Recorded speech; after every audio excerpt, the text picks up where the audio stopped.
होंगे। नाजरीन, एक दफा एक औरत एक पीर साहब के पास गई और कहा कि पीर साहब, मुझे कोई ऐसा तावीज दे दे जिससे मेरा शोहर मेरी हर बात माने, जो भी मैं कहूँ वो मेरे ताबे हो जाए।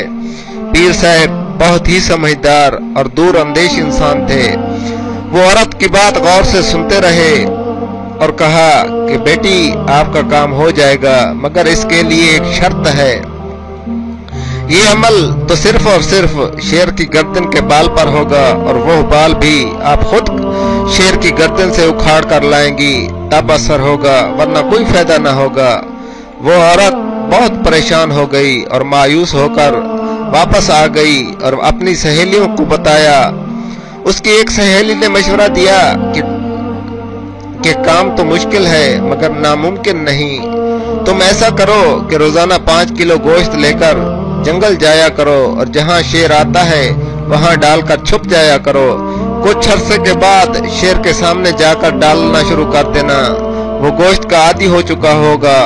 तुम इसके करीब जाकर गोश्त डालना शुरू कर देना और इसकी गर्दन पर प्यार से हाथ फेरना शुरू कर देना, और जब शेर तुमसे मानूस हो जाए तो गर्दन से बाल उखेड़ लेना। इस औरत को उसकी सहेली की बात बहुत पसंद आई। दूसरे दिन ही इस औरत ने गोश्त लिया और जंगल की तरफ चल पड़ी और गोश्त जाकर वहां डाल दिया जहां पर शेर आता था। गोश्त डालकर वो औरत छुप गई। शेर आया और गोश्त खाकर वापस चला गया। उस औरत ने 1 माह तक ऐसा किया। 1 माह के बाद इसने शेर के सामने जाकर गोश्त डालना शुरू कर दिया ताकि शेर को पता चल सके कि इसकी खिदमत कौन कर रहा है। फिर वो लड़की शेर के सामने आने लगी और उसके थोड़ा करीब होने लगी। कुछ अर्सा के बाद शेर भी औरत से मानूस हो गया। औरत ने शेर की गर्दन पर ऐसा ऐसा प्यार से हाथ फेरना शुरू कर दिया। तो एक दिन औरत ने मौका देखकर शेर की गर्दन से बाल उखेड़ा और खुशी खुशी पीर साहब के पास पहुंच गई और बाल पीर साहब को दे दिया और कहा कि मैं शेर की गर्दन से बाल उखेड़ कर ले आई हूँ, अब आप अमल शुरू करें। पीर साहब ने पूछा कि कैसे लाई हो, तो उस औरत ने पूरी तफसील बता दी। पीर साहब मुस्कुराए और कहा कि क्या तुम्हारा शोहर इस जंगली दरिंदे से भी ज्यादा खतरनाक है जो कि खून ख्वार होता है, जिसकी तुमने चंद दिन खिदमत की और वो तुमसे इतना मानूस हो गया कि तुमने इसकी गर्दन से बाल उखेड़ लिया और इसने तुम्हें कुछ भी नहीं कहा। तुम्हारे शोहर के साथ भी पेट लगा हुआ है, तुम इसकी खिदमत करो। जब जंगली दरिंदा खिदमत से इतना मानूस हो सकता है तो एक बाशऊर इंसान क्या आपके ताबे नहीं हो सकता।